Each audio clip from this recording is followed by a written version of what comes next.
Hey, I would like to. Still got an echo. You unmuted your laptop. Oh, I unmuted my laptop. Okay, there we go. Okay. I'd like to welcome everyone watching on ITV and via live stream and call the July 20th, 2021 Special Board Governance Workshop to order with all board members present in person or via Zoom webinar. We see Trustee Patterson is joining us from Coronado. Okay, so we ask that all in-person participants mute all of their devices and turn off their speakers to prevent echoes and feedback. Can we get a motion to adopt today's agenda? So moved. Moved by Trustee Patterson. Seconded by Vice President Whitehurst Payne. Okay. Trustee Bazzo.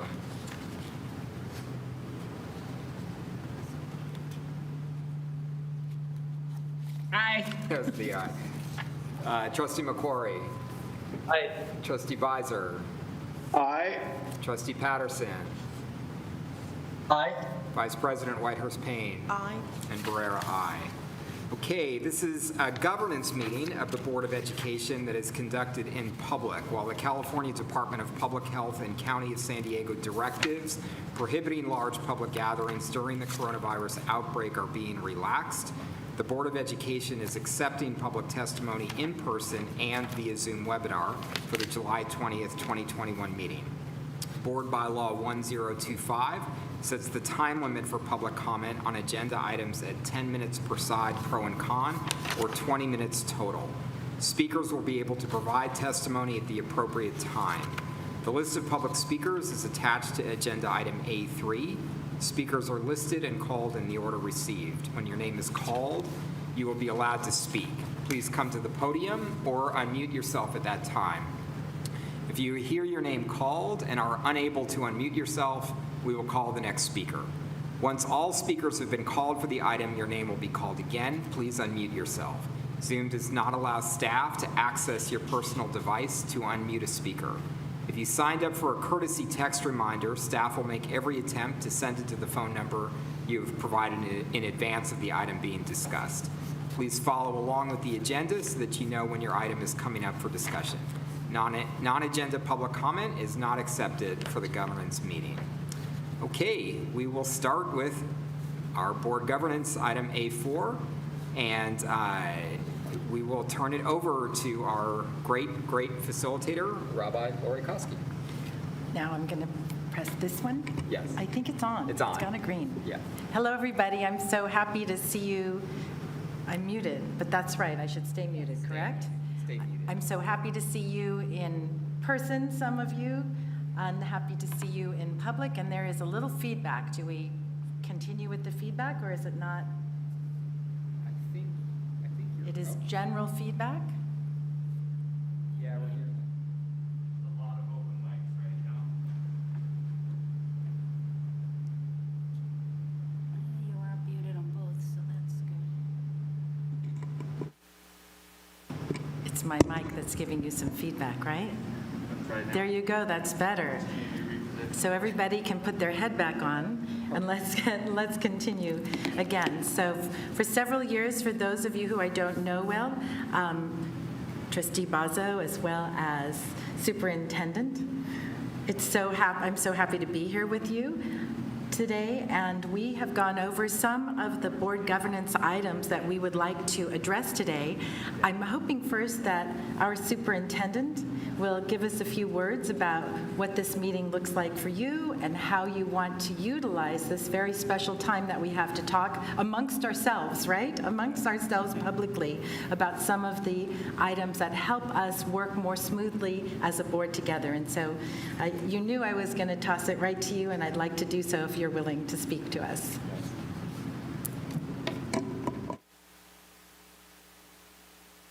Thank you very much, Rabbi Koski, and it is a great pleasure to be here.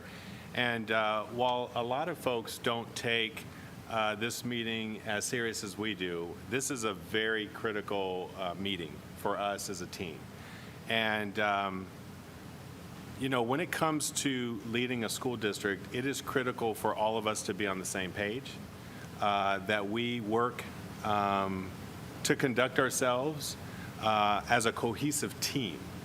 And one of the ways that we become a cohesive team is to utilize these spaces, these governance meetings, if you would, so that we can identify the things that are going well, the things we have to work on, our common goals, and our common vision for working together. And I was just speaking actually to one of our board members earlier, and what I was saying is I would say that our school board is one of the best in the nation in terms of working together and representing not only the sub-districts that they represent, but serving our entire district. And this is, one board member asked if I was enjoying my work. And I know it might sound crazy, but one of the great opportunities I have is to work with this board. And that is a very sincere statement by me. I get a chance to brainstorm and ideate with, and I receive mentorship.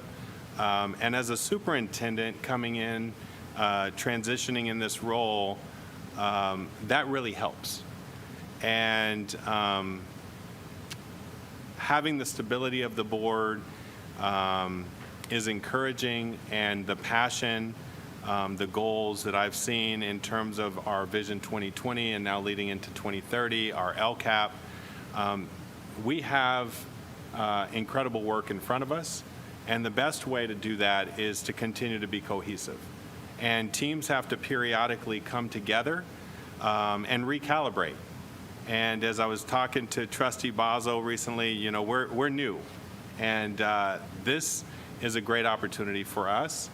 And I'm looking forward to learning and sharing my perspective as the board desires my input, but really looking forward to seeing how they work together and ideate around the current best practices and seeing what we need to add to not only make our daily work better and more cohesive, but also allow our board meetings to be business meetings in public, that they can be effective and they can be efficient doing the work for our children and our staff. So thank you for allowing me to just open and share a few words of encouragement. I know I'm encouraged. So I know there aren't folks here in the audience. I hope there are folks online. And again, I think this is one of the most critical meetings that we conduct throughout the year. Thank you.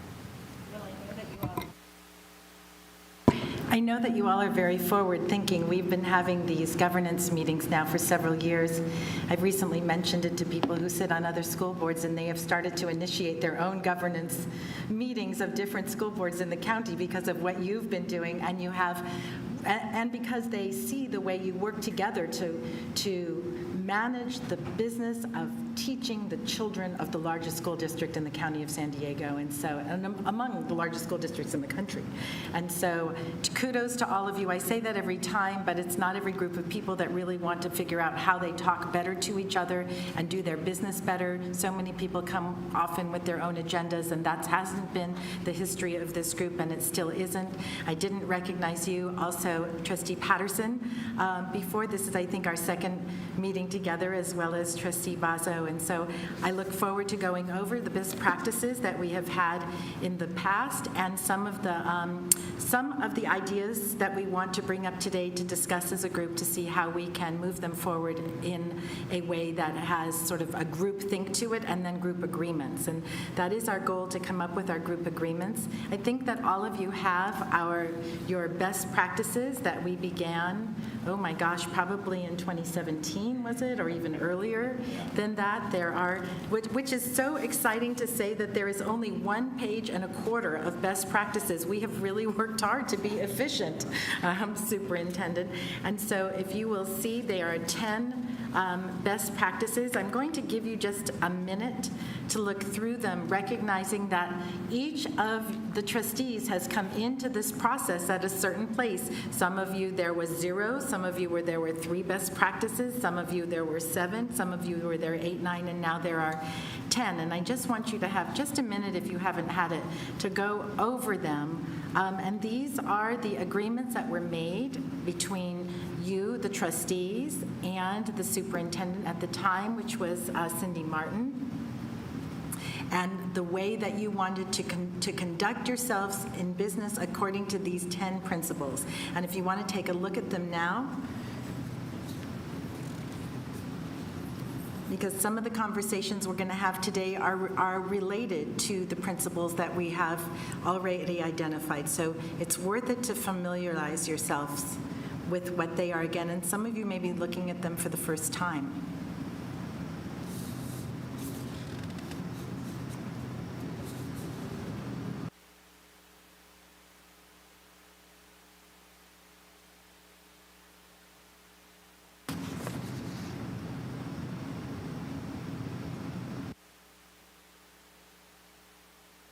Do any of you want to reflect on this process over time, just so that we can remember what it is that we do together? Dr. Mike, do you want to say anything about how we have done this and how the principles have worked for you, that we have identified our agreements? Thank you, Rabbi Laurie, for opening this meeting, and thank you, Superintendent Jackson, for Dr. Mont Jackson, for your comments. Mike, it's a little hard to hear you. So, am I better now? Can you hear me now? Let me turn off my camera. Is that better?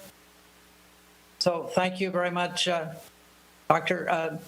Lamont Jackson and Rabbi Laurie, for your comments. They are very much aligned with my experience as well. This is a very important meeting. I have met with many school board members across the state and throughout the nation as I attend our California School Board Association meetings and when I attend the Council of Great City Schools. Other board members tend to have concerns about how their board works together, how they collaborate, how they bring cohesiveness, how they debate and decide issues, and they are appreciative of the effort that we make, and they acknowledge our annual meetings to discuss governance, and many of them, as you mentioned, Rabbi Laurie, that have also started to do these kind of meetings. So they're very, very important. We began these meetings when there was some controversy and some confusion. I was new to the board at the time, wasn't sure what the protocols were, was not sure who we met with, when and how, and when we visited schools and when we met with parents and community, how it was that we communicated and how we then reported back to our board and our superintendent. And we held these meetings as a result of those confusions in order to become aligned, in order to reach agreements, in order to establish protocols for working together and for arriving at how we needed to discuss issues, so that as we fulfilled our Brown Act laws and our best practices that we know that board members have in corporations and companies around the world, that we could work together and hold public meetings together, arrive at best solutions based on everybody's input. And that's why I believe we have one of the best school boards in the country, and we're looking forward to continuing that progress. So we're where we are because of where we've been, and we're where we are because we've worked together to get there. Thank you, Mike. Can I just ask, so the board members who are not here in person, do you actually have access to our best practices list? Oh, you received it. Oh, good. Okay, great. Thanks. Yes. And do any of you want to have reflections on on these 10 practices that you have already agreed to? Is there any reflection? Does anybody want to talk about how it's going for them? Sharon is. I just want to comment that when I first came on the board, it was, I guess it was around 2016, 2017. It was some things that had happened on the board, and folks were very dysfunctional, that you decided you needed to do this. I think now, putting these items in place, we've addressed a lot of those concerns. And when we find ourselves out of line, we just go back and remember, like item 8, board reports in 2 minutes. I knew you'd talk about But if you don't know, it doesn't matter, because we can't expect folks to know without us saying something. And, I mean, obviously, school visits after COVID, it's like, where are we going with this now? But in general, I think that we've been adhering to most of these items. And if there's something that we need to modify, given the fact that we've been in the pandemic for a year and a half, we'll make those changes and adjustments. But I think in general, they were a good set of standards for all of us. Thank you. Thank you, Dr. Whitehurst-Payne. And you did bring up number 8, the board. Oh, there you are. Trustee Bazo. Yeah, thank you. I was going to echo what Sharon what Trustee Whitehurst-Payne had mentioned about number 8, because I'm guilty of going over on the board reports. But honestly, I didn't know that we were only limited to 2 minutes. And I think being a new board member, I was just excited, to be able to start visiting schools and doing some of those things. And I think especially when we had the graduation, it was like such a special moment, really, because the kids had been locked up for so long and, finally got to do something with their peers. And, so that was exciting for me just to be a part of that. I mean, it was almost historic, I think, we could say. And so, I guess there might be times we could discuss, where we might be able to go over a little bit on the board reports if it's a situation like that. But in general, I think that it's helpful as a new board member, because you do come in wanting to listen and hear what district staff and especially the schools that you represent have to say, but not do anything that's kind of outside of your boundaries too, I guess, maybe even unintentionally as a board member. So it is nice to have some of those guidelines in place so that we have a general idea of what's expected and kind of how to move forward and be able to work with each other, but doing it in such a way where, it's keeping it positive and consistent, I guess, too, across the different sub-districts in terms of, how we're interacting. Dr. Whitehurst-Payne. Just one follow-up.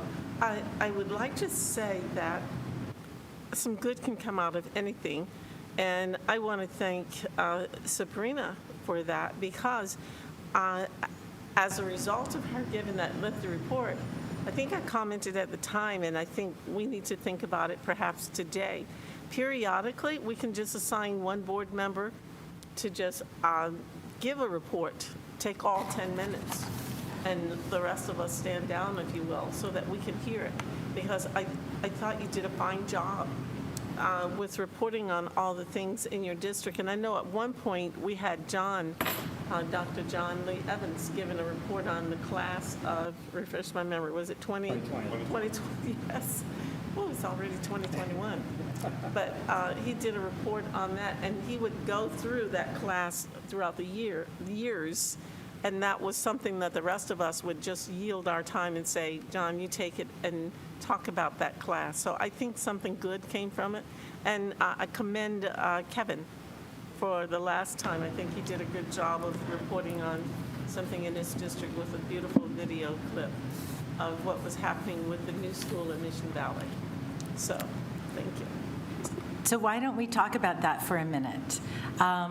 or 2 minutes, actually, because those are allotted time. So I wanted to also say to you, Trustee Vaso, that what you said is so important for us to remember, for you to remember, all of you, and that is as you have new people come, whether they are staff or superintendents or new trustees, which do come over the years, that to make sure that we orient one another and that we do share this best practices document, since you created it yourselves, and nobody can know that there's a time limit for this or a way that we're going to do that unless they've been told that. And it is hard for the person who's new to sort of invent all the possibilities of things that can be expected of them if they're not told. And so maybe creating some kind of orientation with the best practices for new trustees would be a great plan. I see you're shaking your head, but more than that, Dr. Whitehurst-Payne has just put an idea on the table,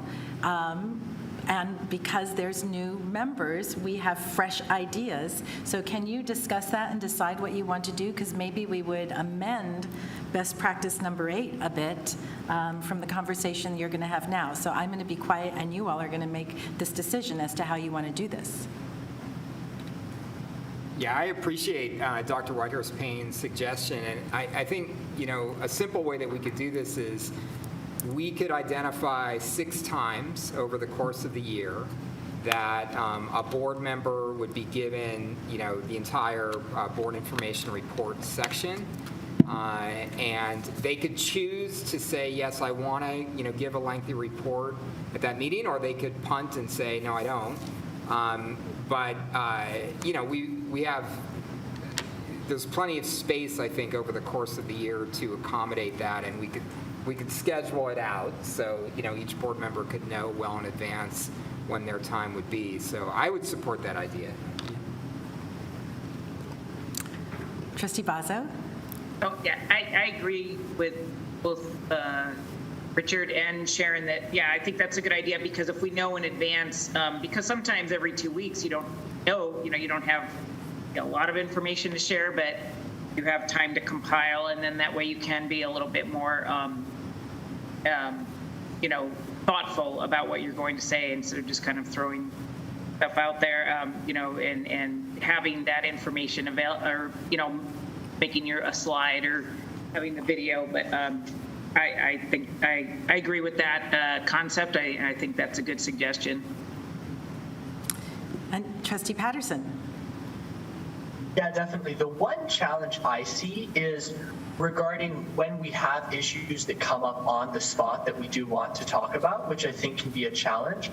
Talking about having 5-6 times a year where you're given 10 minutes obviously implies, as Trustee Vaso said, you're compiling information to include. Oftentimes I'll use my board report to discuss something that's happening in the community, or to discuss something that is really in motion at that time. So maybe it's not relevant a month away. So my one thought process would be a specific way of saying you are on this date at this time could be a little bit more difficult to work with. That would be my one concern. I'm not sure if that's echoed by anyone else, though. I think, Trustee Patterson, if I'm understanding correctly, business would occur as usual for the vast majority. So every board member would have their 2 minutes at every meeting, except for 6 times a year, at which time on those 6 times a year of all the meetings you have, would one trustee be assigned that week. So it would mean that, my guess is that they would not be scheduled concurrently. They would be here and there. So for the most part, you would still be giving your report every single week. That's a great clarification. That definitely I would be in support if we're doing that only 6 times a year. Rabbi. Hello, Trustee Beiser. Thank you. I'm wondering if it's going to be a lengthy presentation about a particular subject, should that be an item that would be agendized to make sure we don't run afoul of the Brown Act? And also, do we need 10 minutes? Could it be 5 minutes? And then still give opportunity? Because I'm glad that Trustee Patterson raised that question. Throughout the year, because Lincoln High School was one of the entire board's schools, so to speak, I would report almost every time on what was going on, because it was important for us as a board. Hear, hear. Excuse me? He said, here, here. Oh, okay. Okay, so I would report, not only as my report, but as a part of the board's need to know about what was going on at that school, because we were all being held accountable for that. Although we all are held accountable for all the schools, but that school in particular. So I think the last time I reported that I didn't have anything to report about Lincoln that time, and that's probably the first time this year. So I think for that occasion when things would arise that we would need to report, if we don't say 10 minutes, which is a long time, maybe 5 minutes or whatever, and then anything else that comes up that needs to be reported on, we could do that. Thank you. Sure. So you're changing the thought that we have two ideas here. One is a question that I don't know if our attorney, Ms. Green, needs to answer, is whether or not it needs to be agendized. I heard you ask that question, Trustee Beiser. Thank you, Rabbi Koski. I would say this: the board information reports are supposed to be informational only. So if there are items that are of interest to the entire board, it's fine for one board member to report out on it, but there can't really be any conversation or even indications that all the board members, I agree. Sometimes we get, I agree with you, you make a good point. Those kinds of comments, you run into, you're really having a meeting and a discussion and coming to consensus about something that's not on the agenda. So if there are important things that the board needs to consider as a group, then they certainly should be on the agenda. And other board members should simply not respond to the one board member's information report, and then you should be fine. Does that make sense, Sabrina? Yeah, absolutely. When I was thinking of for going long, just to give an example, my own experience was something like graduation. So it wouldn't have been for the whole board. It would have still been probably for District A and some of the additional graduations I attended, just to share some of the information about being at Petco Park with the kids.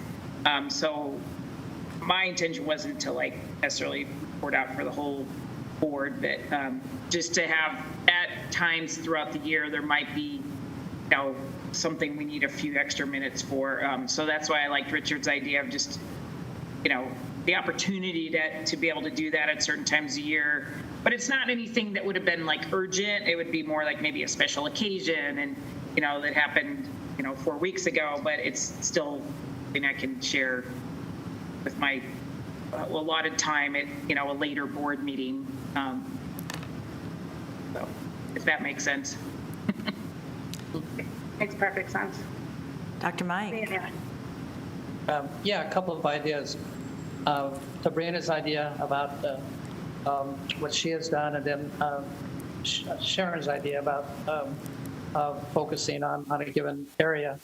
I'm thinking that maybe if we have a particular item that we want to have more than 2 minutes, we could check with the superintendent or the board officers to kind of let them know that we've got a 4-minute or a 6-minute item, and they could schedule that in.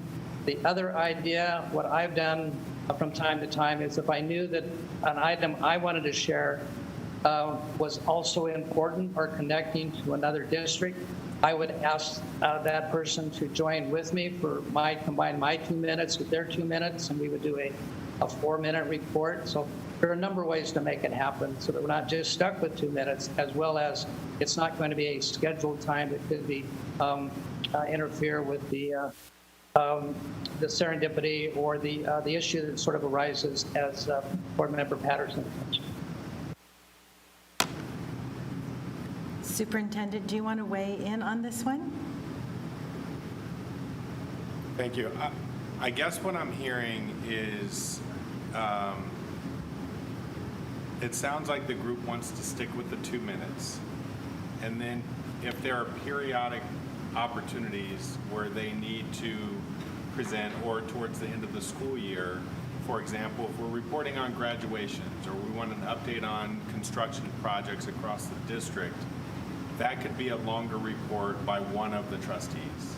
The second is staying with the 2 minutes, and if a trustee has something going on in their sub-district that they need more time, that they would speak with the board officers to let the group know so that we can agendize a little more time. I'm not sure quite how that would work, but that's what I'm hearing right now, that the group is more leaning towards sticking with the 2 minutes on a general practice. That would accommodate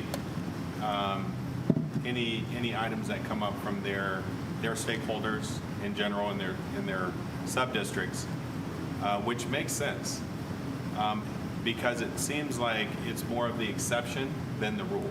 So it sounds like we want to maintain consistency with the 2 minutes, and then periodically, if there are longer reports on things like graduation, construction, now I'm repeating, but I want to make sure that the trustees hear that and see where we land on that. Richard. Yeah, so maybe what we could think about is exactly what Lamont just said. So the general practice is 2-minute board information reports every meeting.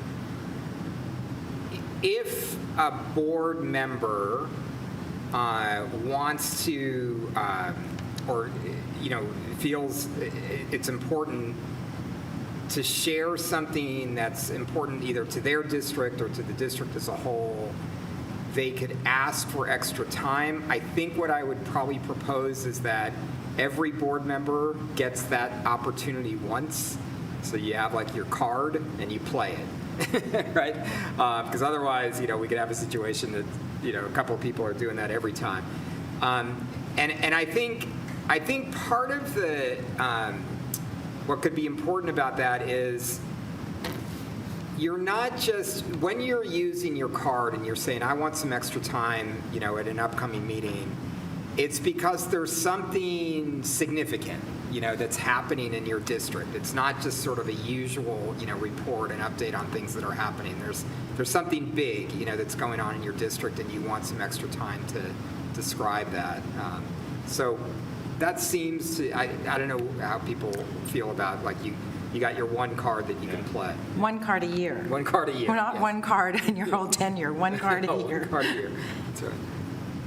I'd like to echo that. I like that piece of the one card. I also am thinking and wondering if the board would be interested in this.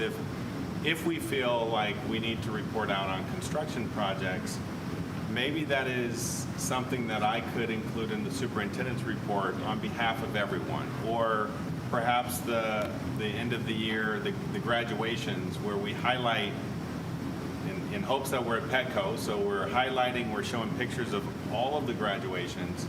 We're lifting up and celebrating all of the students in all of the sub-districts because they're all of our students. So perhaps those large celebrations or big reports could come in the superintendent's report, and at that point, then I would ask the trustees to yield their time, and we would do one report. It would be a big video, work with the board office to put that video together on our behalf, and then we use that time. So just another option on the end of the year or big construction projects. Trustee Patterson. Yeah, I think the superintendent just hit it right there, that the big challenge we're facing really is the videos.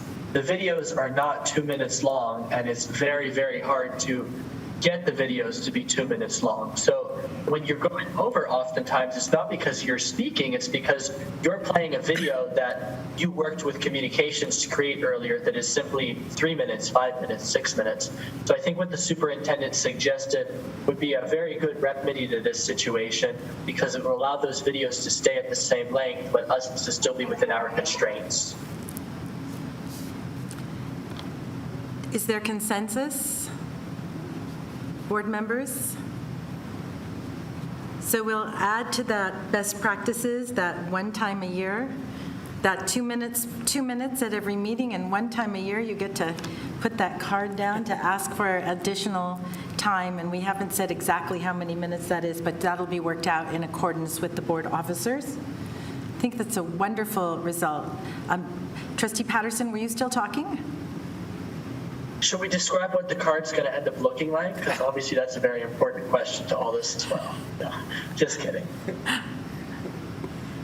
I would ask the board to discuss the length of that card. Okay? I do think that's important. Let's go. This is why this is such a fun meeting, is that we really get it down. Trustee Bazo, are you enjoying this?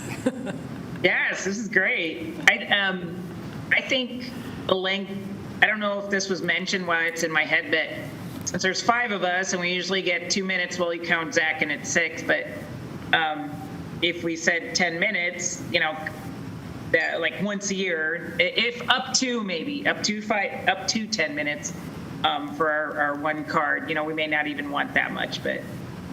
Can we just make it 12 for purposes of me being on the board? That's fine with me. Where are you at? Where did we land? President, I think Chair? 12 minutes, the one time a year. You can play the Joker. One time a year, 12 minutes, Superintendent? Yes. Okay, that's good. This is a big deal. This is a change, you know. We did the 2 minutes because we were having challenges with completing our meetings, and this is an important way for our trustees to be heard. They can create a presentation. 12 minutes is a good amount of time, and it doesn't have to be up to 12 minutes. So it's up to 12 minutes, doesn't have to be 12 minutes. And if we've learned anything in this year of COVID, is that brevity really counts. We can do an awful lot in an hour, much more than we ever thought we could. So we're going to move on if we have agreements here. If there's anybody who wants to say anything further, say it really now, because I'm going to just go through a few more items that we may want to discuss. This was great. I've got Dr. Mike? I have an idea that's related to the board member reports, and it's a matter of the timing. I'm wondering if rather than give the board member reports at the start of the meeting, we give them at the end of the meeting, just before non-agenda public comment.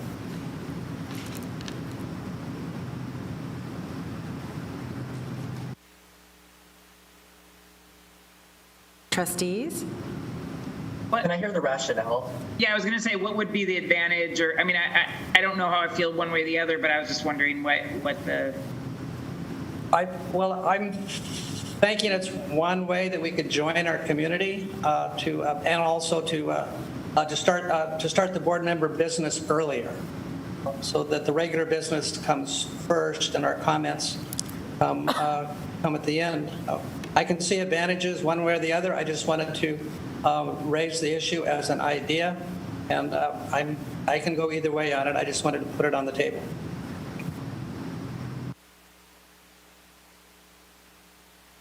You know, I think it would challenge us to be more brief. I do, because we'd have sat through an entire meeting already at that point in time. And it would be, to some extent, similar to what the public has. My only issue, I'd still want the ASB presidents to go at the beginning and not be right next to the board member reports. That would be my big thing. But I think it would encourage us to definitely shorten our times in a way, just because it would represent, hey, if the meeting's this long, we have to be realistic. I think the reason why we had it where it is because back before the COVID era, we would give out resolutions and proclamations from the board, and we wouldn't want our guests that we're trying to honor have to sit through the entirety of the meeting before they would receive their accolades. Karen? Now that's not relevant, because we usually have a section anyway where we do where we do our resolutions and so forth. My thinking about it is that we have relegated the general public to the end for their talking, so we need to relegate our talking towards the end also, if it's not on the board agenda items. So, I mean, I can live with it either way, but I think it's interesting that Michael raises that question with Dr. McQuarrie. So. Do you ever try a sort of a pilot experience to try something for a month or two, see what you think about it, and then revisit it? We could do that, sure. It's a Sabrina. Yeah. My thought is, you know, as Trustee Beiser was saying, if it is related to something maybe that's happening at the beginning of the meeting, a resolution, or maybe even something related to the superintendent report. Sometimes what we talk about ties into some of those other items that are being talked about at the beginning of the meeting. And plus, sometimes I want to try to focus on the other topics, the meeting topics. And if I have to remember my board information report, I may forget pieces of it because I'm trying to focus on the meeting. I don't know, for me personally, I prefer to keep it at the beginning for that reason. You're saying that if you have it at the beginning, you can be done with it and then be much more present with the business that you're doing Yes. because you're not concerned about having to speak later. Exactly. I think that's a very good point. So it seems like we have some ambivalence, so I would suggest we don't make a change.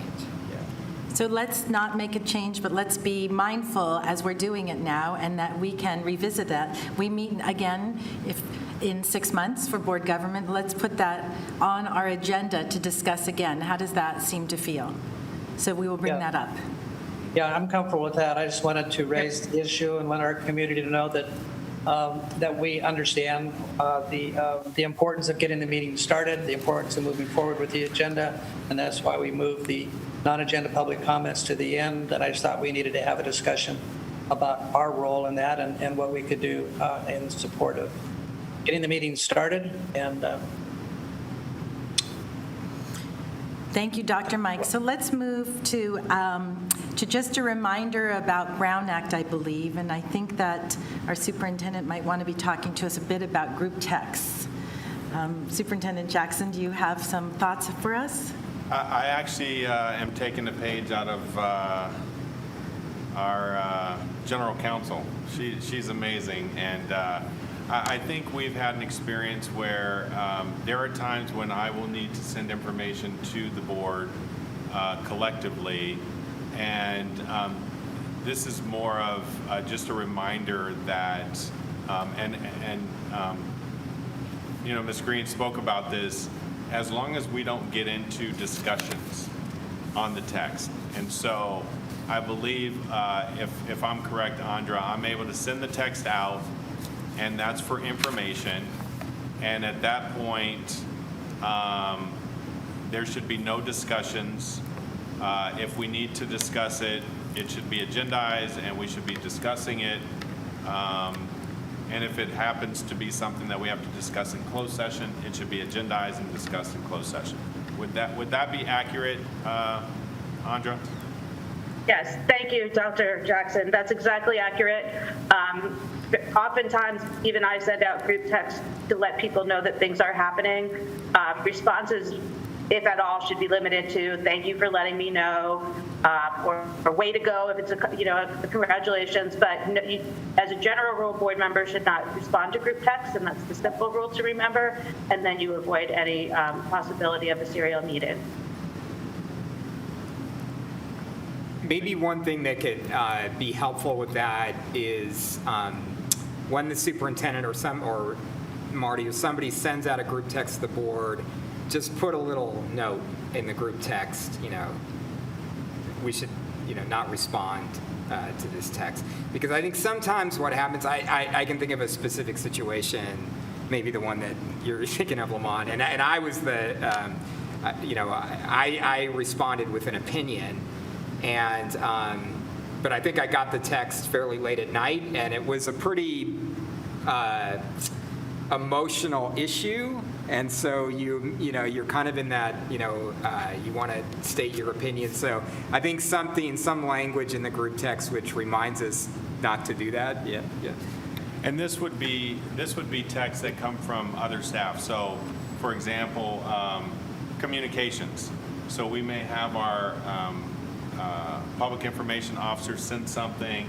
I know that group text, I was actually a recipient, and I think I also, I was a little fired up and jumped in there, and then between the two of us, I think the snowball, and I don't know if it was Andra or maybe Marty jumped in and said, just a reminder, freeze, stop. Don't And no more. I thought they did a phenomenal job, and then I think at least I just curled up and went, Yikes. So this is a reminder for any group text that we are on, that, and I do like that.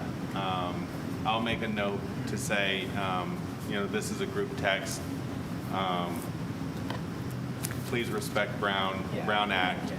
And then especially those that get heated. And I appreciate what Andra just said, is sometimes we'll inform the board that we've just reached a tentative agreement, and that is reason to celebrate often. And so thank you. Thank you, Andra, for letting us know that we can say thank you for the information, way to go, or something like that. You're welcome.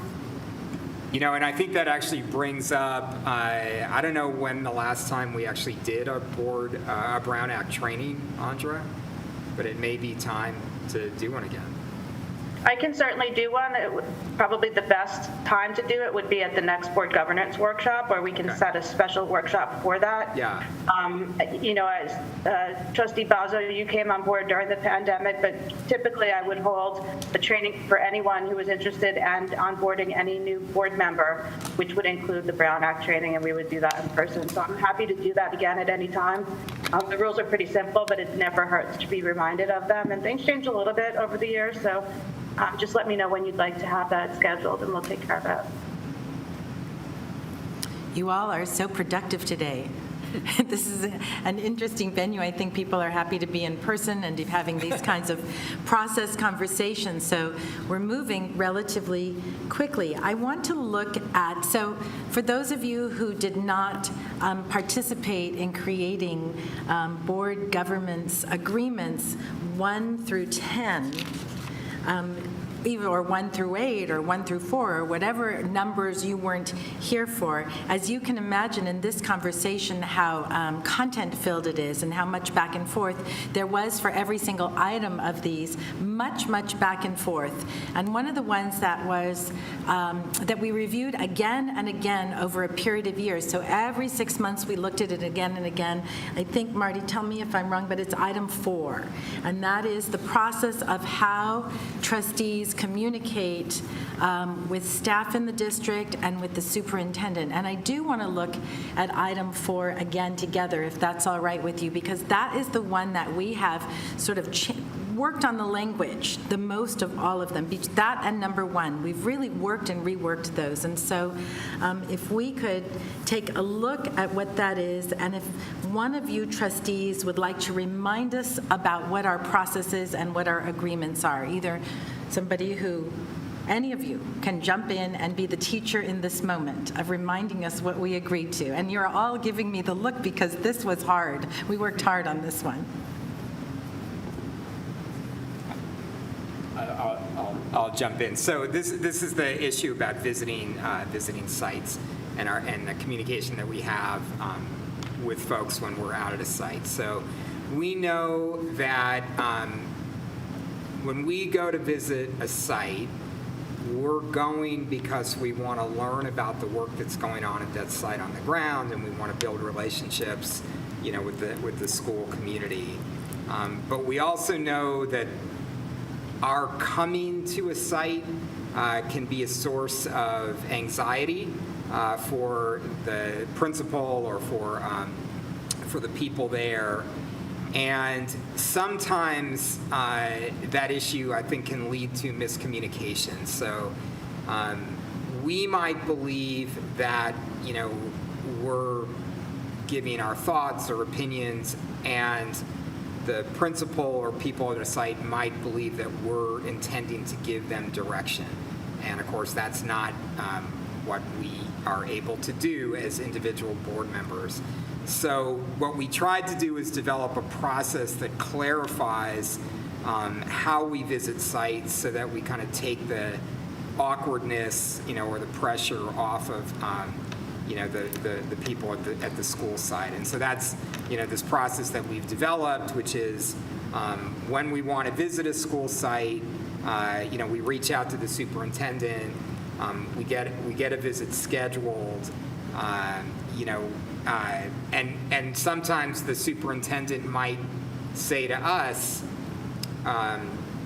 there are particular sites in the district that are doing some really interesting work, especially around our LCAP goals. And so we would, offer up, that board members might want to, go and visit those sites.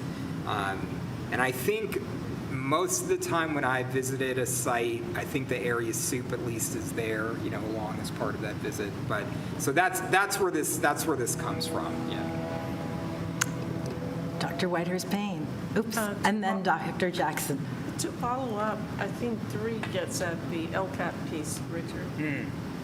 Exactly right. Yes. But 4, an example for me is what I did a couple of weeks ago, I think maybe a week and a half ago, was to just go out to schools. And it turned out that I didn't have any agenda, just went out. But as I visited, some questions came up in my mind about security and what are we doing with properties that are vacant and so forth. And I went back and discussed it with the superintendent and the chief of staff. And they got some information and we found out what was going on. So I think we are fact finders to a certain extent, so that if there are some issues or concerns, because the issue about the child development centers wasn't just that particular one, but there are apparently a couple of other CDCs in the same situation. But when you looked into it more, they had some kind of specialized issue. So I think that we bring an independent set of eyes without any kind of got you attitude. It's more like, how can we help the system to flow better and to raise issues without being evaluative, but just to look at it independently and say, okay, we've got something here where there's a CDC in the center of City Heights that is sitting vacant, and we know we have a homeless problem. We need to deal with this or know what's going on, so that school police and San Diego PD are not having to go out to help that school on such a regular basis. And so as a result of that, we got back to you, Dr. Jackson and staff, about what's going on, and we know we have a plan. It's just that we need to refine it so that the school site, that pressure is released from them having to monitor the homeless problem around their fence, which is what was going on. So I think it's working, hopefully. If not, let's talk about it. I think that's great, and I know this came up, and I want to commend Trustee Patterson because we were able to talk through a situation. One of the things that is unique about Trustee Patterson is he meets on a regular basis with students across all sub-districts. And that is, it's not I guess, unique that our school board members will go to different sub-districts. I would say less regularly, but certainly it does happen. He happens to meet regularly with students from all sub-districts. And what often happens is he'll hear something, and then as all of our trustees want to take action and do something, he does as well. And so I guess I would offer up this piece too. If there is something that is happening that we hear about as a single trustee in another sub area, to speak with that trustee, seek understanding, because there may be more to the story, and then decide which of the 2 trustees will bring that to the superintendent. So I would offer that opportunity up as well. And so again, I will say to you, Trustee Patterson, I was really appreciative of the conversation we were able to have, because I think you found yourself in this situation, and upon reflecting, I think you, even though I didn't know about these board agreements, I would say after discussing this, we were on the same page that number 4 would apply, and we were able to move forward as a district team to look into the concern that was brought to you from a different sub-district about a school that is represented by Trustee Dr. Whitehurst Payne. So this is why we're talking about this, so I would offer that. Trustees Patterson.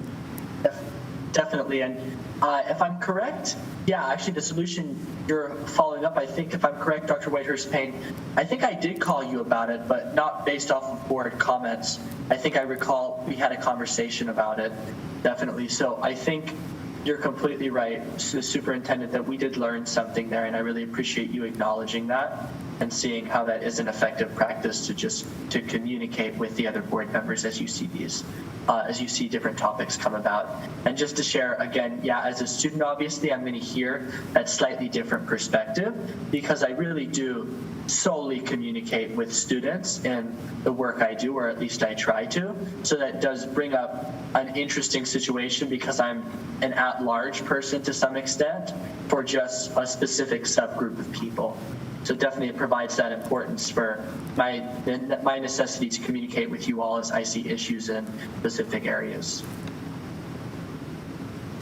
Trustees? Bazo? I just have a point of clarification. In looking at the list of best practices, there number 3 mentions that we're going to be provided a schedule of school visits based on best practices related to LCAP. But then number 4 is about just general visits to schools. So those are 2 different things, correct? So the scheduled visits are something that the district will recommend or put in place. But then we also, when we want to visit our local schools, we'll also notify them about wanting to visit. I just as a new board member, I want to make sure that I'm understanding that correctly.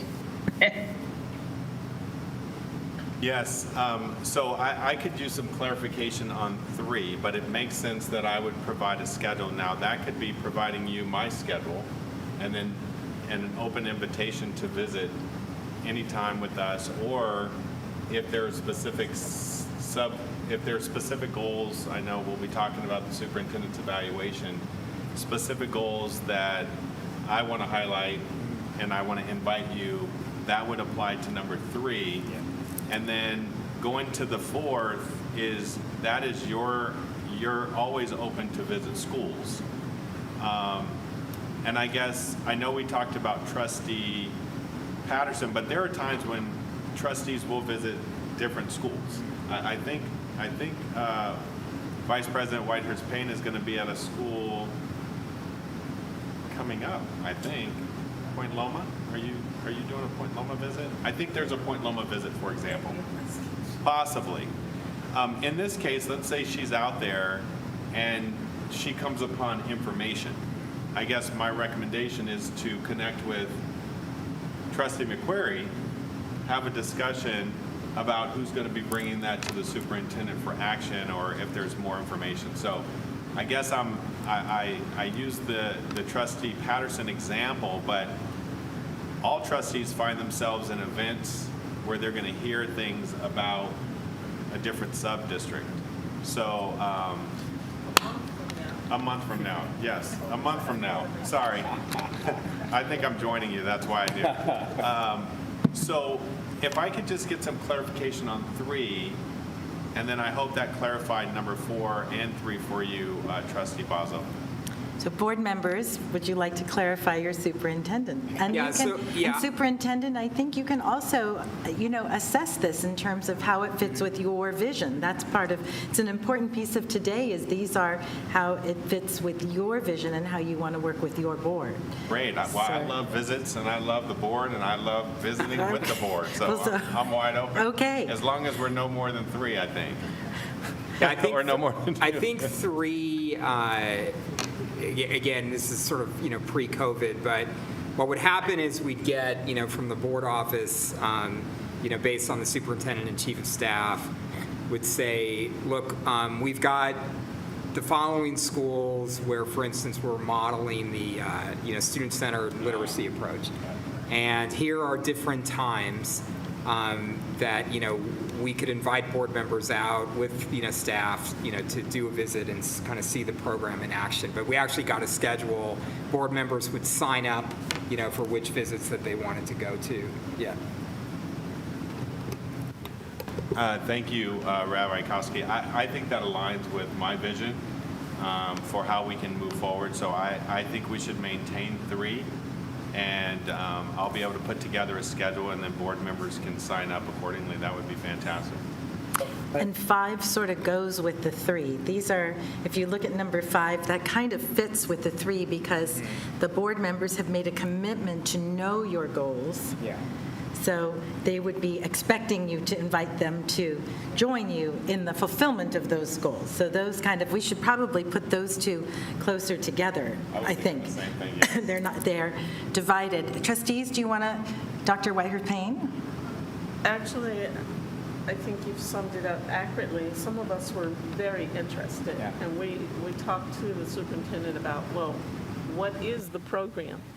And I remember once you and I went out to Faith School, but it was I don't know if they had set it up or the school invited us or what, but we wanted to see something good happening, the ideal model. And I think we both learned from that a lot, because it was a tremendous help to both of us to go and see that. So it was about us seeing, this is the design. You bring paperwork to us. When I talked about it at the board, at the graduations, my comment was, we put things in place. These children are with us for 13 years, and we want to see how they're progressing through that. And at the end, at the graduation exercise, we get to see them shake their hands or fist bump and find out how it worked. Are they excited? Did they learn anything, etc. And so the superintendent put together a schedule of schools that were implementing the things that we were voting on here on this dais, so that it wasn't done in isolation. It was done with us understanding. We had the knowledge of what was going on. So in this case, for example, the literacy acceleration plan, we could then put visits together because, or the high reliability schools, and we could go visit. That outstanding. Okay. This is fun. This is why this work is really interesting. It was fun. I love seeing this. Okay, Trustee Bazzo, go. Yeah, and I agree. I think there's times when it's fine, if we want to go to a school. For example, I'm just, if you get invited to a special event, a jogathon or Reading Across America. But I also like the idea of going out with the superintendent because, especially, as a new board member too, the district staff knows Dr. Jackson and are familiar with him and are comfortable with him. And so sometimes me being brand new coming into that position, I learn from just the conversations that he's having with them around, a lot of the history that they have. And so that's actually super helpful and helps to illustrate to me more what the goals are, because sometimes just seeing that on paper, it doesn't make as much sense, but when I see it in real life and hear them discussing it, it's helpful in understanding it at a deeper level. So we're going to renumber these. We're going to put 3 and 5 together because thematically these make sense. I just want to go back to number 4 because I remember from years and years ago, and I want Zach and Sabrina to have the benefit of what I learned. And so I'll tell the story that I'm making this story up, but it was a story like it. So a story like it. The schools are anxious to please you because you are their trustee, and they want you to know them, and they want to please you, and they want to make you happy. And so you go and you see a program, and it's just wonderful, and you respond to the principal or whoever you're standing with saying, oh my God, this was so fantastic. I loved it, and your color scheme was amazing. And wouldn't it just be great if that wall was purple? And you come back the next month and the wall is purple because they think you've given them an instruction for a purple wall. And you haven't done anything of the sort. You were just, just loving what they did, and purple was in your head, and you said it out loud by accident, and the next thing you know, it's purple, and they think that you have instructed them. Or the grass, or new flowers, or fixing this or fixing that. And it's just the idea that we have to be really, really mindful of everything that comes out of our mouths, because your constituents, your school constituents, and your constituents themselves, both they want you to know and to see all the things they want to complain to you about. That's one side. but the other thing is they want you to be really proud of them. And so what you say is really, really important. And it's so easy to say that one little thing that you think you're just like, brainstorming in your own head out loud. You said it out loud, and the next week, there it is, big this or that. So I just wanted to, because I was so touched by that story from years and years ago. It wasn't purple, but it was something like that. Do you all remember? It was just something. And so I was so touched by that, and I thought, Zach and Sabrina, especially Zach, you're at every school, and so there's one of you, and your colleagues, the students must really recognize what it took for you to gain this position and how important the work you're doing is. And so what you say has just so much influence. And do any other trustees want to weigh in on their special influence and your relationship with your schools and with your constituents in those schools?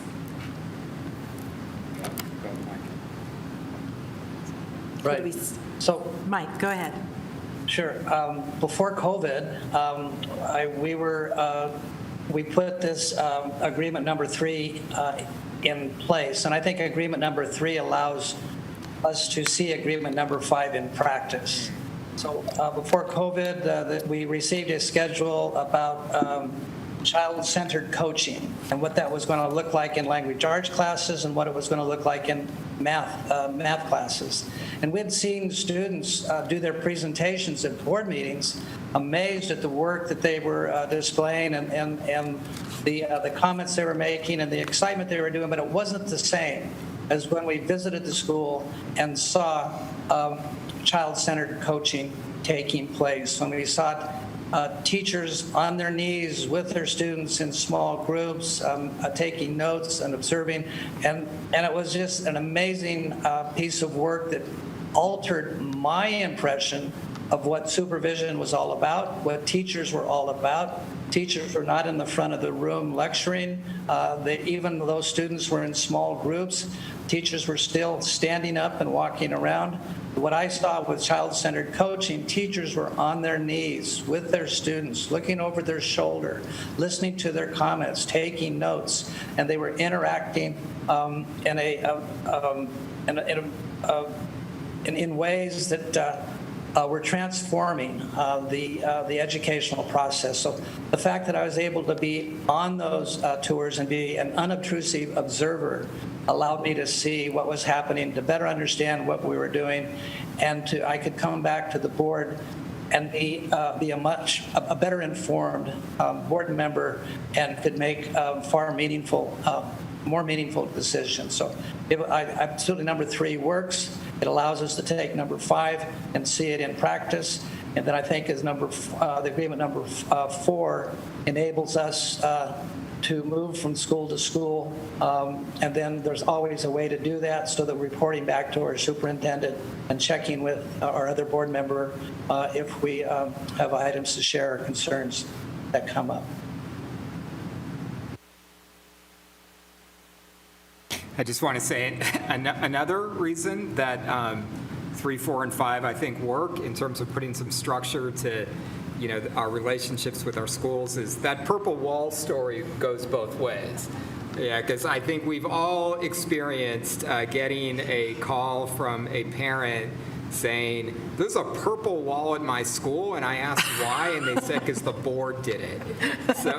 So I think I learn a lot about what the board has done through conversations that occur that way. So I think in both directions, I think it's a helpful process. I've been wanting new water fountains at my school for years, so I think that my opportunity now. Hey, principal, I need new water fountains, right?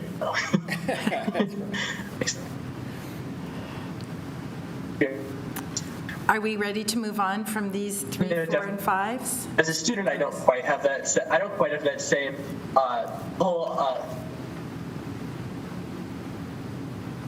Zachary, are you still speaking? Trustee Patterson? I think you froze. I think we lost him.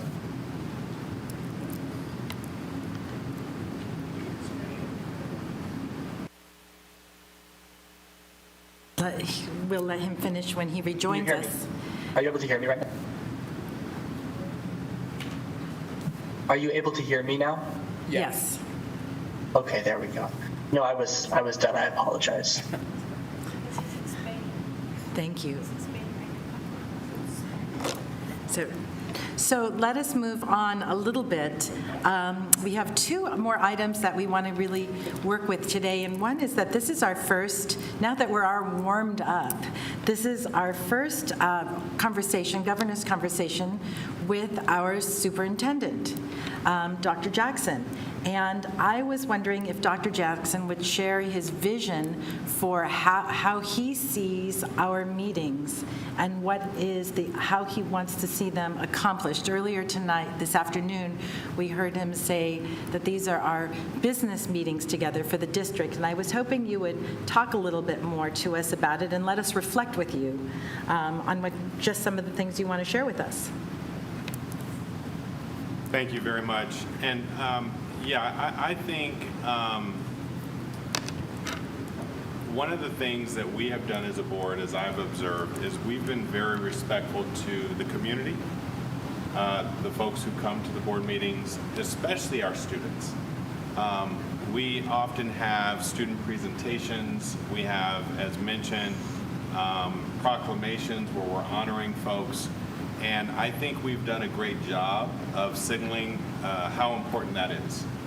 And I think one of those is moving non-agenda public comment to the back of the meeting. And I think folks don't understand the importance of that. But, if there's a hot topic, that could go on for an hour.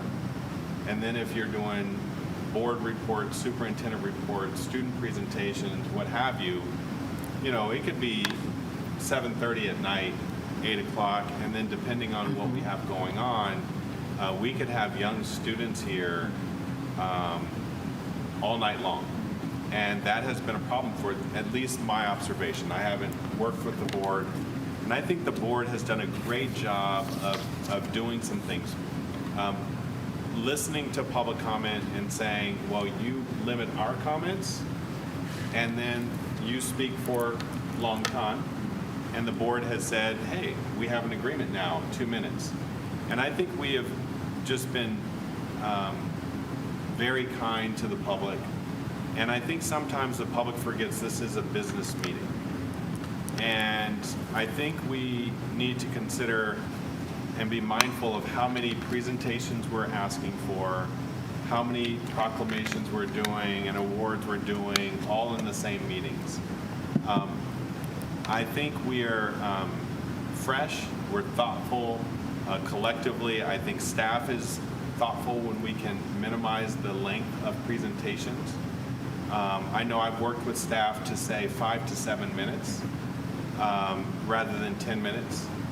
I know I've worked with staff to say, let's not pack in these agenda items so that we are not here all night. Because when that happens, we've worked all day.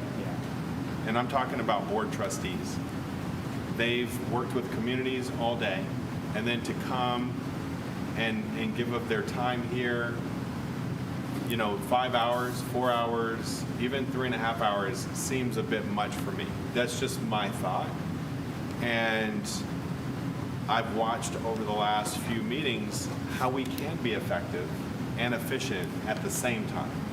Both. It is possible. And so I guess my vision is our vision. And I do think we are pushing to maintain the focus of business while honoring folks that need to be honored, and allowing staff to present, but in a minimal way that's effective, that gets the point across.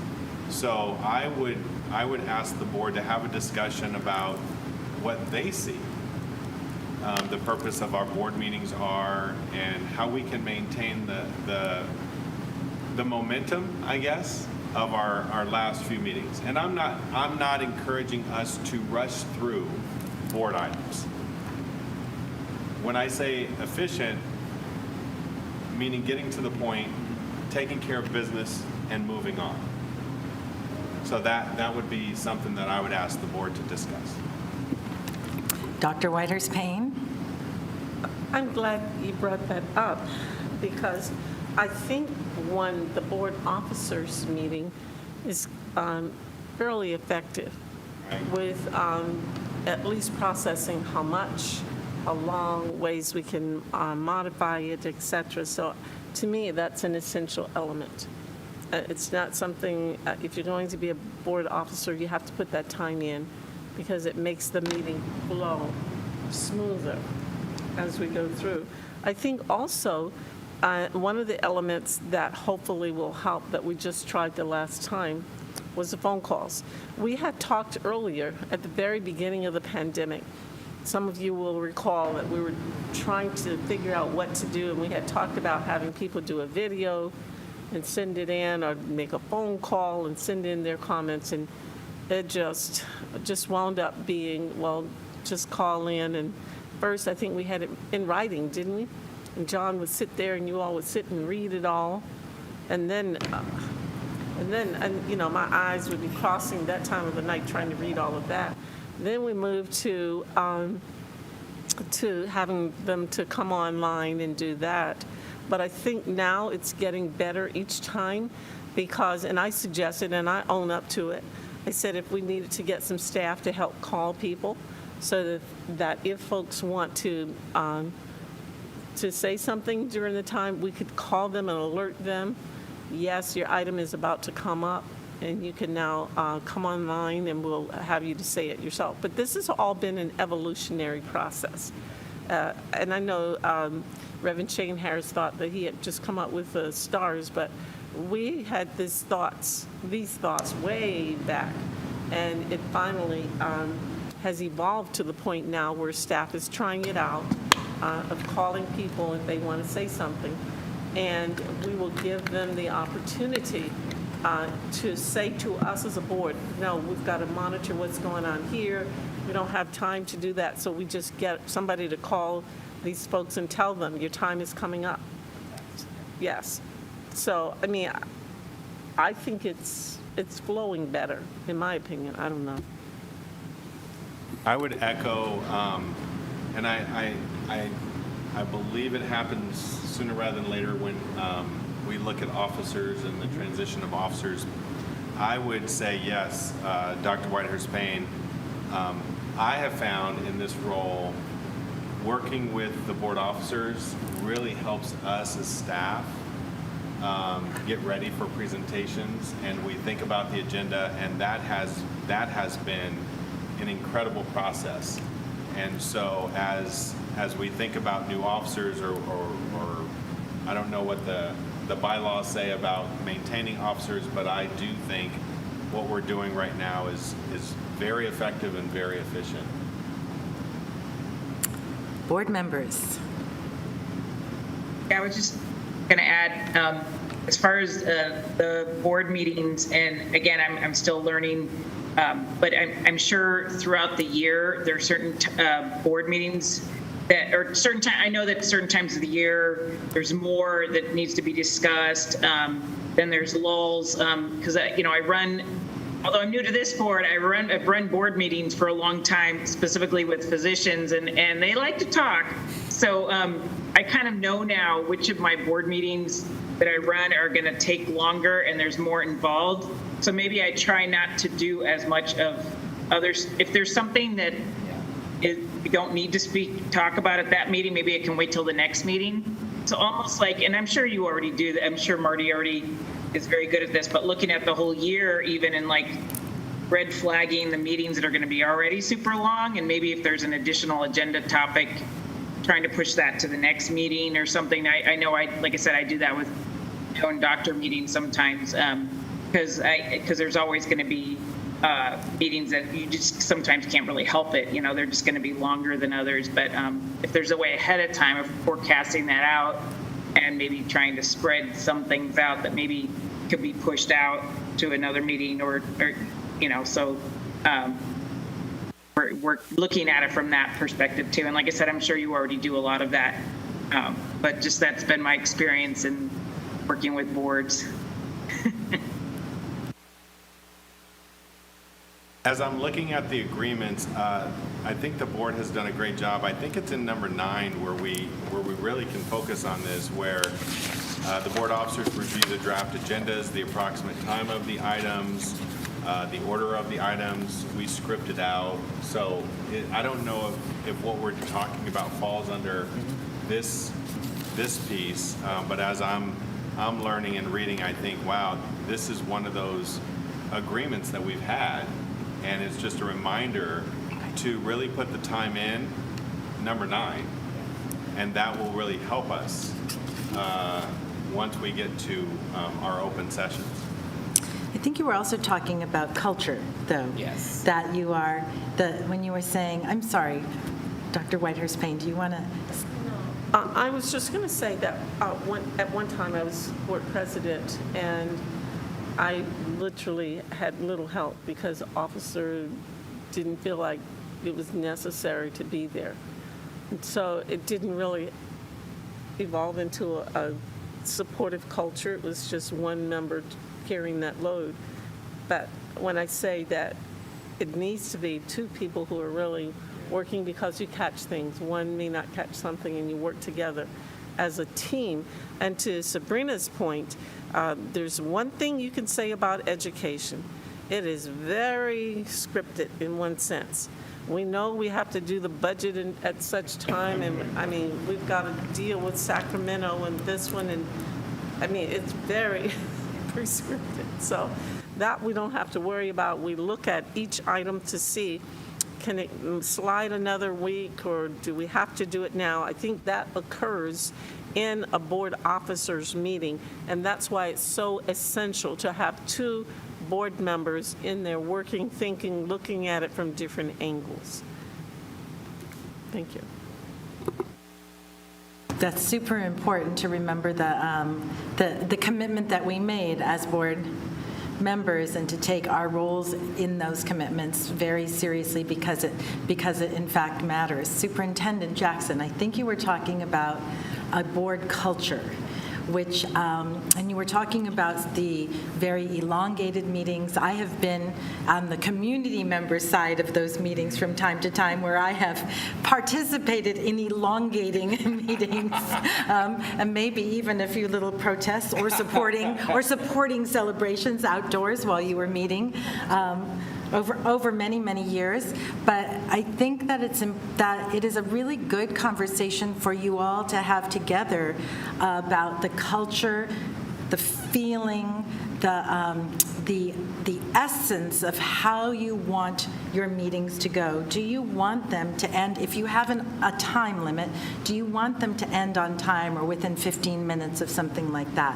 When it's going to run a long time over because some people are doing whatever they're doing, do you want to have sort of an agreement of how long it runs over? Because I think what you said is really insightful, and it makes you all sort of the victims of the choreography of the meeting rather than the managers of how the meeting is running. And I think that's what you were pointing to. So do you want to say more about that for us? Absolutely, and I think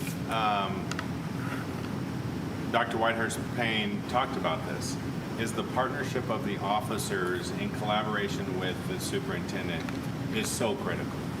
And our ability to see forward and see the potential, challenges of putting, certain reports on top of certain reports, we can see that. I think many of us have been in education, and it is regimented. We know when things occur, and so we can create a culture that works for us. And I guess as I started is, it's not just about us, it's about the community. And this board has been very respectful of the community. And I do encourage us to maintain that level of respect for the community and for us. Because I don't know for everyone, but we can get weary. And then when we get weary, we're not making the best decisions anyways. And so as we go forward, the board officers, I think, can work to create that culture of how we do the business of the district in public. So I really appreciate this goal number 9, and I would add to that, Rabbi Koski, is that in this design, we need to work to develop the culture that we want. And again, there are going to be times when we have to respond to matters that may go a little longer, but we have the ability to see that and have the foresight and the insight to be able to do that. And we did that with board comments. We said there are times when a board member may have to deliver a longer than 2-minute report. And that should be the exception and not the rule. We have the ability to create that culture. Thank you. Board members. Bazo?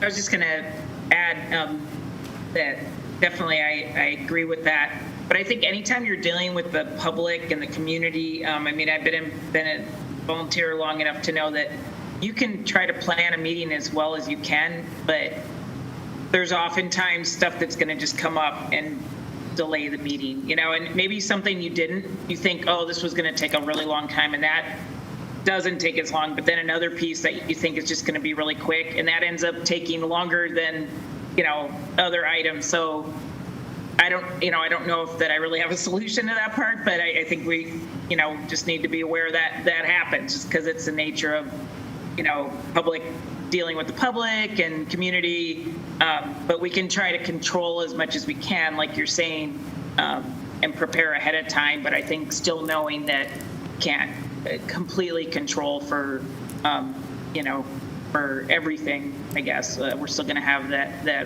the possibility of things cropping up and conversations going on longer, I think, than we might have anticipated. I think that we all know that there will always be anomalies. It seems sometimes like the house is on fire all the time. I hate to turn on the news, but I'll come in and I'll say to my sister in Virginia, is everything okay? Because I haven't been watching the news. I mean, it's some crisis, one after the other. But I think that's what we've been pointing out about the officers meeting, that a lot of this we can catch early. And I just want to say that before I got on the board, I guess you all passed a rule that you couldn't go beyond 5 hours, is it? So they said at 10 o'clock, if you start at 5, you have to let out by 10 o'clock or else. And I think in my time, we only did that maybe once or twice where we got right to that point where we had to let go, just close the meeting out because there's an upper limit. Marty, maybe you know a little bit more about that piece of it, but. Yes, it's actually in your bylaws that you have a 5-hour limit because you can't be as fresh after 5 hours as you are at the very beginnings. I think one of the things that I would agree with is we cannot predict the public, what the public's going to do. What I have appreciated, and I shared this with Trustee Bazo recently, is one of the ways that we can develop culture is, like, if we have citizens who are out there, community members, that we hear something, that we can talk about it. And recently, Trustee Bazo did that, and it was awesome. It was great to work with her around the boundary in Mira Mesa. And what I was sharing was, if she hadn't shared that with me and worked with staff, we weren't able to work with staff, that agenda item, I don't know how long it was, but it wasn't very long. Oh, yeah, that's right. I've seen these, right, in my time here. That agenda item could have been an hour and a half, Yes. because you would have had lines of people speaking on this. And then it's likely that the board may have said, Superintendent, you need to take this back. And then we're going to work on it anyways. Yes, that's right. And so this is where I really felt like our trustee brought it to me. We were able to get in front of it, work on it, and resolve some of the community questions and support improving engagement, our process, and that decreased the amount of time we did in public in terms of and it wasn't less effective, it was actually more effective. We were more responsive. And then we allowed the board to do their work in public. So I appreciate you, Trustee Bozzo, and that's what I'm referring to as develop that level of culture. And those are the pieces in here. If you hear something, let's talk about it. Let's have staff work on it and resolve all of those questions before we get to a meeting. Because if we're trying to resolve questions and answer questions on the dais, I don't think it's effective for anyone. And it actually takes away our intention for meeting the needs of our students and the families that live in a community in this example. So what you're describing is a culture of trust and partnership among the leadership. Yes, thank you. And that's the example that you gave, and that's how business goes better, because with that trust and partnership, you were able to take a deeper dive than you would have been able to do had that communications of trust and partnership not taken place. Absolutely. If Trustee Bozzo didn't trust us and work with us and decided to do that on the dais, which she had the choice, that could have, created a space for a very lengthy, inefficient meeting, in my estimation. And so, yes, I appreciated the partnership there. Trustee Bozzo, did you feel that sense of partnership and trust when you handled whatever it was the way that you obviously super successfully did? Yeah, absolutely.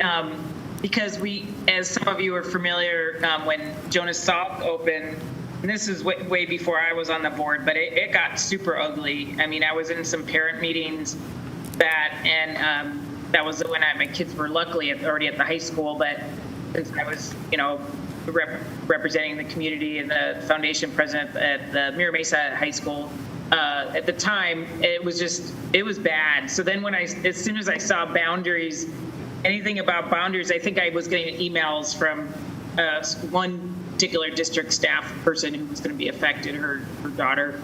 I was like, oh boy, here we go. So I was worried. I thought it was going to get, pretty nasty. But I think, like Dr. Jackson said, we were able to head that off because we kind of intervened and were making sure. Obviously the boundaries department was already, doing their job, but I, as a new board member, was trying to make sure I could catch up and figure out, because also sometimes with construction, you think, oh, it's going to take forever. Well, those houses are going up fast. And Lamont and I were both like, oh, it's going to be a while. And I'm driving by them going, those houses are going to be up like in the fall. So the fact that we were able to act on it and communicate with people, communicate with schools, communicate with parents, I was very relieved that we were able to, do that. I mean, knock on wood, hopefully, moving forward, that the families will be, for the most part, comfortable and happy with our decisions. So we're going to move forward a little bit because we're scheduled to end at 5:30, and we have two issues still that we want to raise, and I think I'll raise the lengthier issue with you, and that is a very interesting issue in all of our districts these days, and that is how you want to continue your meetings, whether when the executive order is lifted, do you want to continue Zoom, or do you want to choose another way of engaging? And I would look to the experts for advice here, and everybody weigh in. I'll just throw in to begin. I think the world has changed, and I think as Sharon said, there's some things that were positive, that came out of this that we learned about, and one is that by allowing our meetings, allowing for people to participate over Zoom, it actually expands the ability of people to participate. So we could go back to, the meetings only happen in person, and if people want to participate, they've got to, get down here to the Ed Center and wait around and, for their chance to speak and all of those things. But I just think just as, we've seen, for instance, with the DAC and the DLAC and the CAC, increased participation because of, the ability for people to participate over Zoom. So I would just advocate that, it can be a challenge, obviously. I think every teacher in our district would have limited patience with hearing from us about how a hybrid is a challenge. But I think we can figure it out, and we'll get better over time.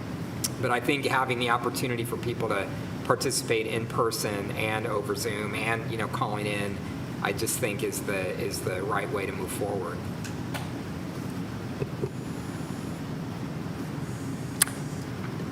Trustee Patterson, and then Trustee McQuarrie. Thank you. I wanted to ask what the legal ramifications would look like, because the executive order was lifted. I was interested because I do some advocacy at the state level through other groups, and this was one of the things that we were pushing. It required, I believe, a change in state law that I don't believe it was successful as of now. So I'm not sure I wasn't sure if we had the actual jurisdiction to do it, but it looks like the superintendent, you might know. Thank you. I did speak with government relations, official title, government, Enrique. Yeah. Dr. Rasso. And we spoke today, and actually the sunsetting, if you would, is going to be end of September. So he followed up. Originally, we thought it was going to be the end of August. And at that point, unless something else happens, we wouldn't be permitted to move forward. I would say that, again, following that theme of responding to the community, things have changed. If we have the ability, I think we take advantage of the ability to do a hybrid model. Yeah. To reach more. That being said, I don't know if we're going to have, based on what Enrique shared, we may not have that ability. So maybe we talk about what we would desire if we are allowed, to Trustee Patterson's question. Dr. Jackson, if I may. Thank you. Yes, I think that once the executive order is lifted, the board will be required to meet in person or be subject to the old rules about if you're not in person, then you have a public notice on the location that you are present in. And I believe we would still need a quorum present for the open public meeting. I don't see anything in the Brown Act as it currently stands that actually addresses a hybrid meeting, but I also don't see anything that prohibits it, as long as the public comments are somehow publicized or broadcast within the open public meeting. I think certainly you could look at having members of the public participate via Zoom, as long as the board itself was meeting in public. Got it. Thank you for that clarification. Dr. Mike? What would happen if a board member had tested positive for COVID?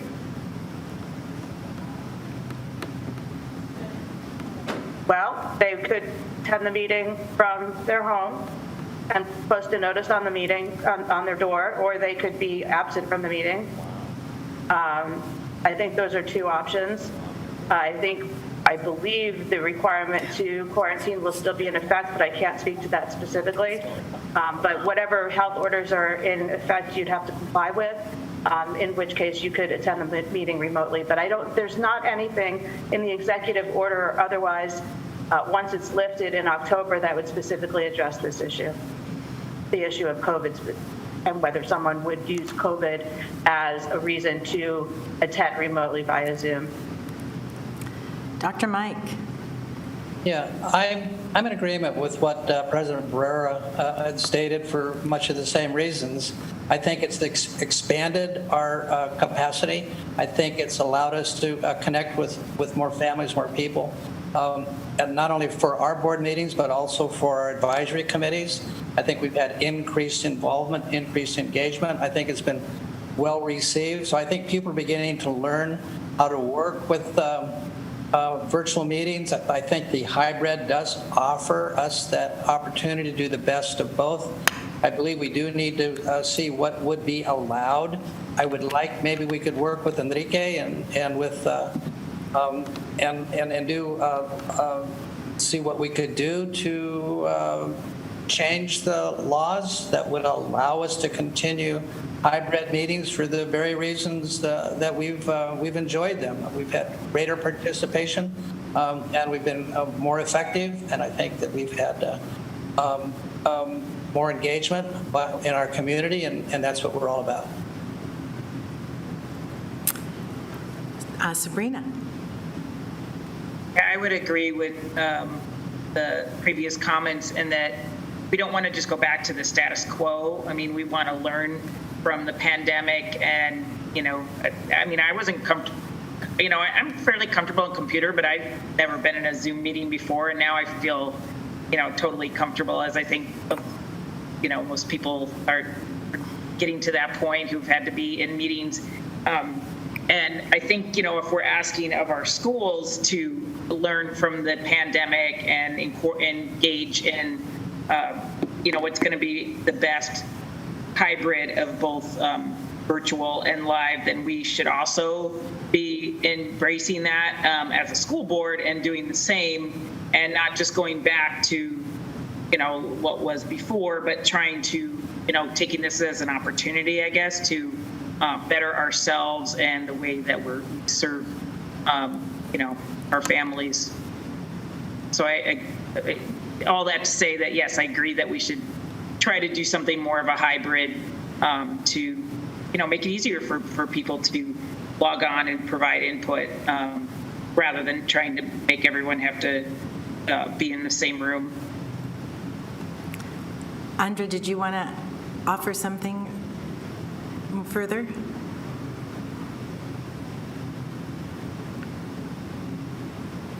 I don't think so. Are there any other comments on this subject? Because I hear a lot of consensus. Zach, there you are. Yeah, I'd love to ask or probably put that question out there for us to get a response later on, just as Dr. Mike said, what advocacy we can engage in to help push that, because I definitely think that throwing our weight behind that would definitely be helpful in the future. And I think it's not just for us, it really is for a lot of districts as well. Yeah, I think it's for all public agencies. I agree, Zach. So I think we're not going to be the only ones that understand, that that's where we want to go. Yeah. And Andra, did you want to say something further about this? No, I'm good. We can work with Enrique to see what can be done. I think that this is probably going to be something that's looked at by a number of districts and looked at favorably by the legislature. At this point, there's really no reason not to look at it. And I think that the impetus will simply be to make sure that the members of the public can participate and have a place to go to participate should they wish to go in person. Dr. Whiters-Payne. The only thing I would add is that as we look at our meeting and continuing, please do so with the Title I, the CAC, all of those meetings, because for years, ever since I was on the board, 5 years, we were asking for them to find a way to bring more people in. And finally, during the pandemic, can believe it, they got more people to participate, more parents came in. So hopefully we can, Andra, as you're asking about our meetings for the board and working with Enrique, hopefully we can do the same thing for all of our meetings that are required. Thank you. So yeah, we can certainly look at that. And there's actually 2 sets of public meeting laws, one that pertains to open public meetings of government agencies and another one that pertains to certain committees. And I'm not sure where each of our committees sits, but we'll look at both of them. And we hear really strong consensus around this, which is such an interesting direction. If we had talked about this 2 years ago, we would not have been able to imagine how to do it technologically. And now since, what is it, we had to evolve, and we have. So thank you, Tony, was what our superintendent is saying. So recognizing the people who helped get us to where we need to be. So this is the conclusion of the formal items on our agenda that we needed to review tonight. Is there today, we usually do these in the evening, but not the conclusion necessarily of the meeting. I wanted to ask all of you if there was anything else you wanted to raise to the superintendent's attention or one another's attention. Richard. Yeah, I want to bring up an issue that I think is an important one. So when we do our superintendent evaluation, which we're going to, have our process on Thursday afternoon, we always, our goal, and I think what we in fact do is we're not just talking about an evaluation of a person. We're talking about how we're doing as a district and where we want to go. And we've always talked about the superintendent's evaluation is synonymous with the evaluation of the district. So we do our superintendent evaluation in closed session, and our student board member is not allowed to participate in closed session. And so I think we've got an issue that we need to resolve because the bulk of the discussion and what I think is usually the most important part of that discussion in our superintendent evaluation process, I think should have the voice of our student representative be part of that.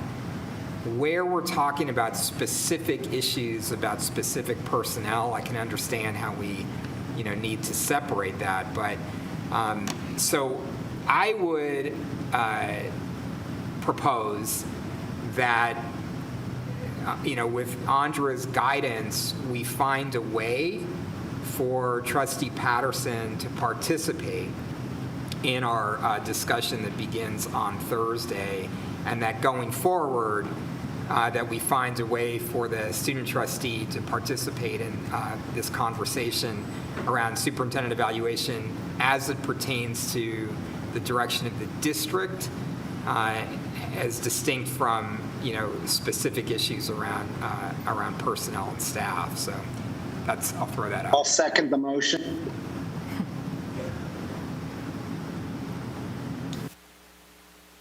Yeah, thank you for bringing that up, Trustee Barrera. Definitely, as you said, it's a little bit frustrating for me to do my job without being able to have that full perspective on the issue, and it would definitely be extraordinarily helpful. And I do appreciate what we did in the past 6 months where we gave that public comment opportunity. The one challenge I face is I still don't know what is actually happening to some extent.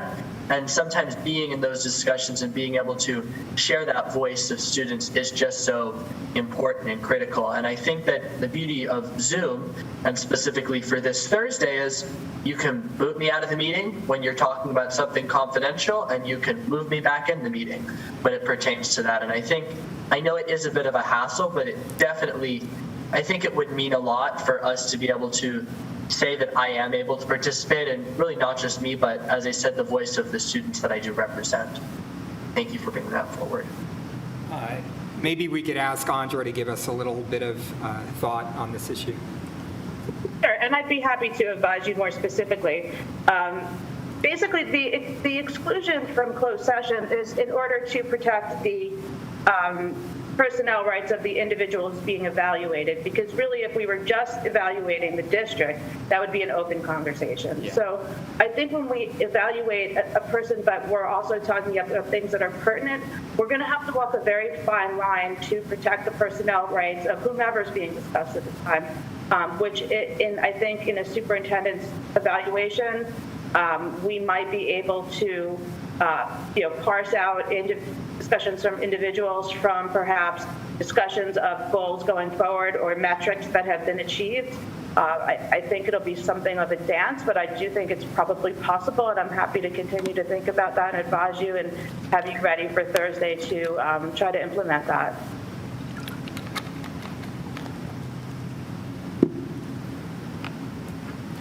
Trustee Barrera, are you?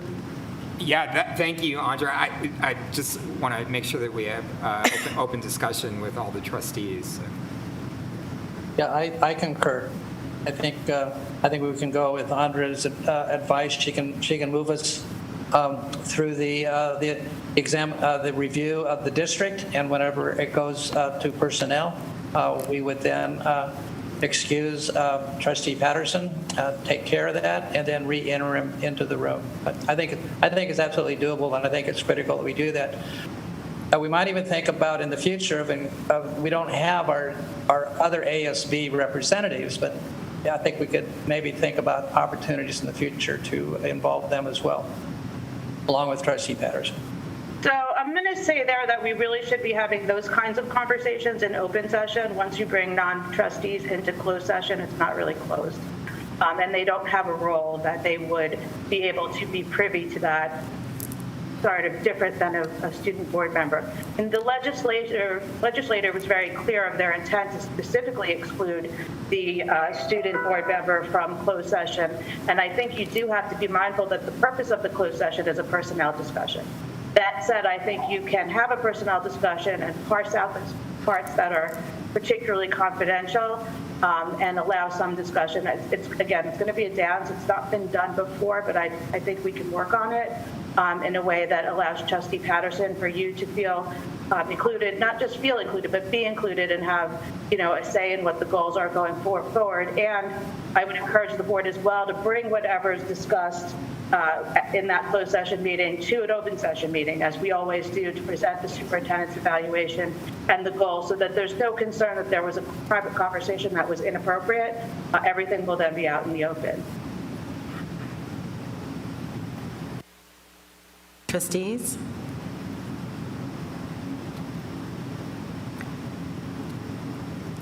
Again, once again, we're in new territories, right? How exciting this is that we have new interests, that we are going in directions that we haven't done in the past, and this is exciting for us, and I want to thank you all for this conversation today. Unless there is pressing issue by anybody else, we are 3 minutes before the time we allotted, so I hope, Superintendent Jackson, that this is feeling good as in terms of how we are respecting time, and we set a precedent this way for all of us. Thank you all. This is always such a joy for me to sit with you as you think about how you are moving our district forward for our students, because I know that at the heart of every conversation, we could add the clause for our students, for our students, for our students. That's what matters to each of you in the commitment that you've made to this work. And so thank you so very much for engaging in this conversation.